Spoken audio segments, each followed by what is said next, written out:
sign it. Sign it, Les. What are you going to do with it? Take it to the police? No. This will happen a little differently. The police will come to me. George, you've got your confession. No, this is for Elliot. It's not enough for me. It's not enough, Les. Not nearly enough. It's not enough for Julie. It's not enough for Betty. It's not enough for the years out on the road, hustling, sweating, bringing the profits home to you. George, don't do this. Take the confession. Let the police handle it. What do you figure me for, a fool? Why, even with this, they'll never convict you. Huh, you'll squirm out of it somehow. You'll get away with everything again. Why won't you understand? Nobody else can do this. I'm the one that has to punish you. Me, George Anderson. Hello, George. Give me the gun, George. You keep out of this, old buddy. This is my mission. I'm all set up for this. You give me the gun, George, and well, we'll talk about it. There's been enough talk. Hold it right there. Well, now's the time for action. You know what action is, Elliot. George, listen to me. Julie's at home waiting for you, and she's worried. I can't help that. I said hold it right there. Don't you understand? I'm taking this on for you. For you.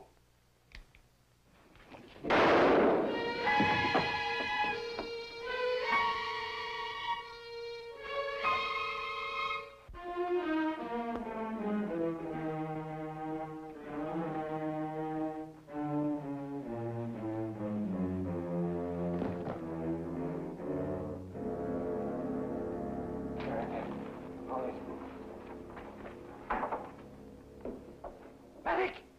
We need a medic! Over here, hill number 3, bring a stretcher! What are you doing here, Les? I thought you were in Peyton Place. Give me the gun, George.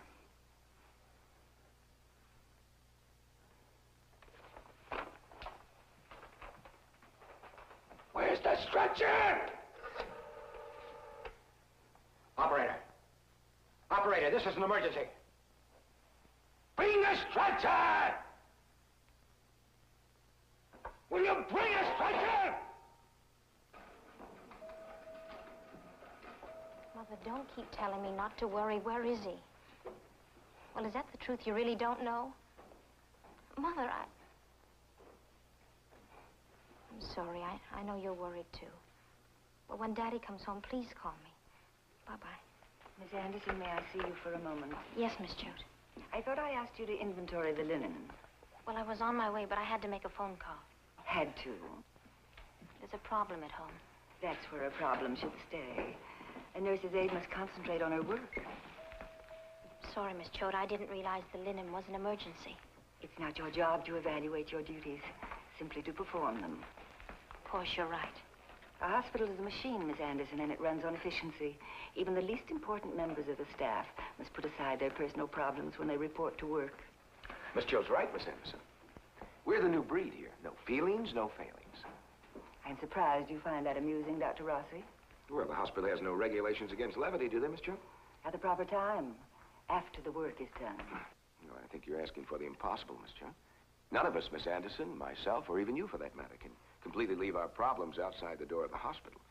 We shouldn't inflict them on the patients, it's true, but if we didn't have the same human reactions everyone else does, this efficient machine, as you call it, would break down from sheer rust.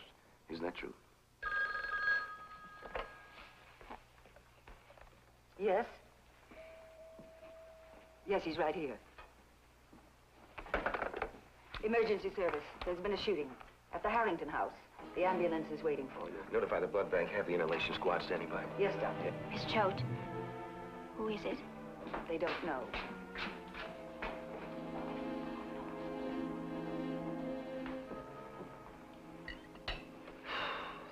How was your stay? Oh, like everything else in Peyton Place. Tough and unyielding. You don't really mean that, do you? Oh, I do. I'm a New Englander by birth, not choice. Well, you did choose to come back. Let's say I was impelled to. Oh? By certain family matters. You know, it seems that my family has now been diminished to the point where there just really isn't any. Well, at least you got to see your father again before he died. Yeah, so I did. You know, Norman, I find that generally speaking, father-son relationship is vastly overrated. Don't you agree?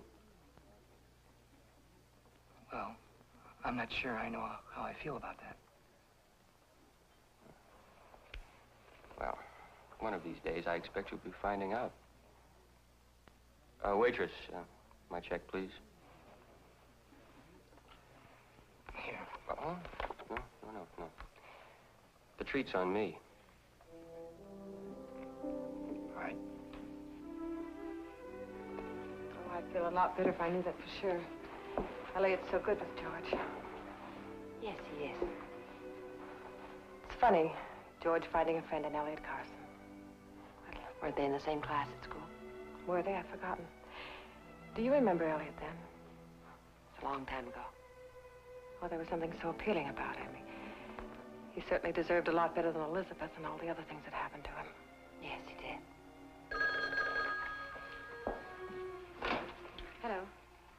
Julie, I thought I'd better call you before the police do. What is it, Les? What's happened? George shot Elliot Carson. Oh, my Lord, no. What is it, Julie? Julie! George shot Elliot. What are we going to do? Connie, what are we going to do? Julie! Let go of me. Sorry, Julie.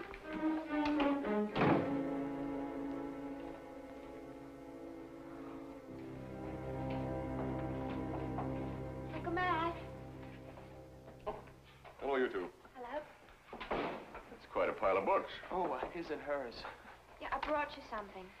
The column? Mm-hmm. Just finished the last paragraph at the library tonight. I thought you went there to study. Oh, I do. I find it much easier to concentrate.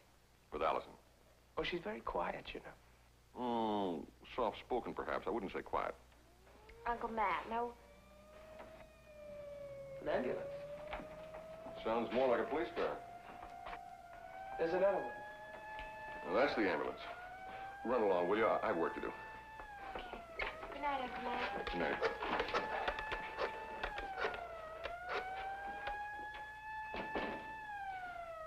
Sergeant Brown there? Let me talk to Charlie.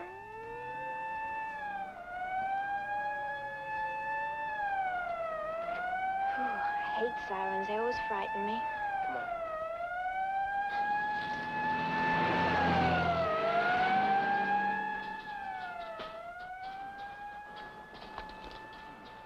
Norman, can I give you a lift home?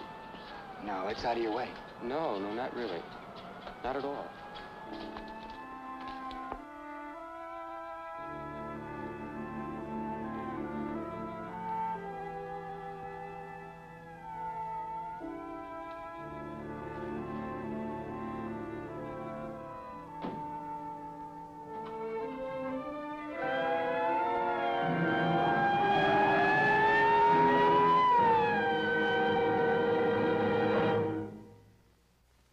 Preview from the continuing story of Peyton Place.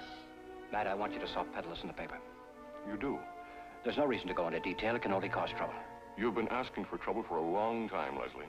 That man they just brought in, is he still alive? Oh, Dr. Morton. You'd better go home, Harrington. Are you taking over, Mr. Hanley? There's been some trouble with your father. For once in your life, just say it straight out. What happened?